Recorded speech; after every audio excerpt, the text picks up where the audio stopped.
Hello friends, स्वागत है आप सबका बीके टू जेड में। ये जो वीडियो है ये क्लास 9 में फिजिक्स का आप लोगों का सिलेबस लिखवा दिए थे। उसमें से एक टॉपिक था कार्य तथा ऊर्जा। तो कार्य तथा ऊर्जा को आप अच्छा से समझ लीजिए और इसको नोट करके रख लीजिए। ये 9 का एग्जाम है तो आपके लिए इंपॉर्टेंट है ही, और आगे आने वाला एग्जाम में भी काफ़ी इंपॉर्टेंट है। तो इसको ध्यान से सुनेंगे और आप लोग नोट करके जरूर रखिएगा।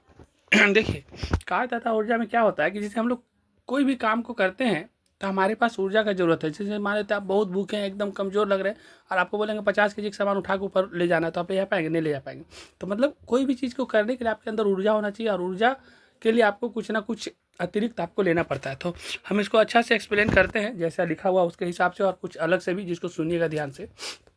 किसी ऊंचाई पर वस्तु की स्थितिज ऊर्जा, वस्तु को किसी ऊंचाई तक उठाने में, मतलब कोई भी वस्तु है, मतलब कोई भी वेट वाला सामान है, उसको कोई ऊंचाई तक उठाने में उसकी ऊर्जा में वृद्धि होती है। क्या होता है? ऊर्जा में उसका क्या हो जाता है? वृद्धि हो जाता है।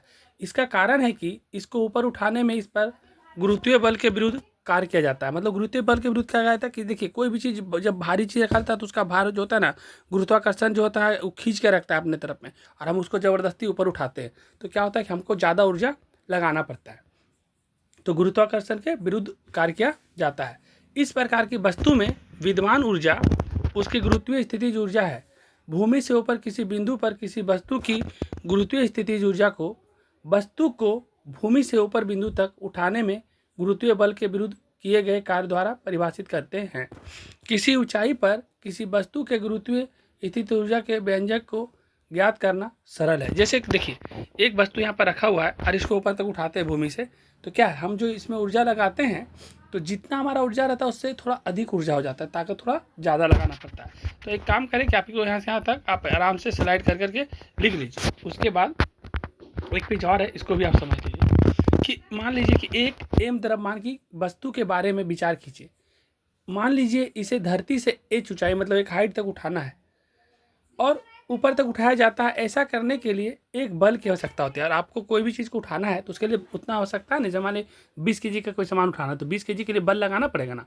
तो वस्तु को उठाने के लिए आवश्यक न्यूनतम बल वस्तु के भार के बराबर अर्थात mg है। मतलब 20 केजी का वजन उठाना है तो 20 केजी के आसपास आपके पास भार उठाने का ताकत भी होना चाहिए, उतना ऊर्जा भी आपके पास होना चाहिए।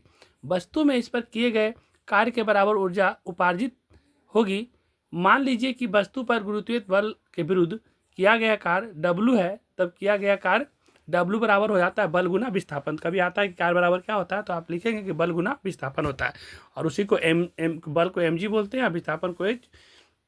तो इसको मिला करके कर देते हैं इंटू, तो mgh हो जाता है। कोई वस्तु पर किया गया कार्य mgh के बराबर है, इसलिए वस्तु को mgh इकाई के बराबर ऊर्जा उपार्जित होगी। यह वस्तु की स्थितिज ऊर्जा EP से इसको हम सूचित करते हैं, और EP बराबर होता है mgh। तो आज आप सिर्फ इतना ही समझ लीजिए इस टॉपिक को कि कार्य तथा ऊर्जा को आप अच्छा से लिख लीजिए। और जिनको कोई दिक्कत हो गया है तो आप कमेंट में कमेंट करिए, या फिर ऑफलाइन क्लास के लिए रेडी रहिए। 1 तारीख को हम खुटौना पहुंच रहे हैं, तो 1 तारीख के बाद ऑफलाइन क्लास भी होगी और ऑनलाइन भी क्लास होगी।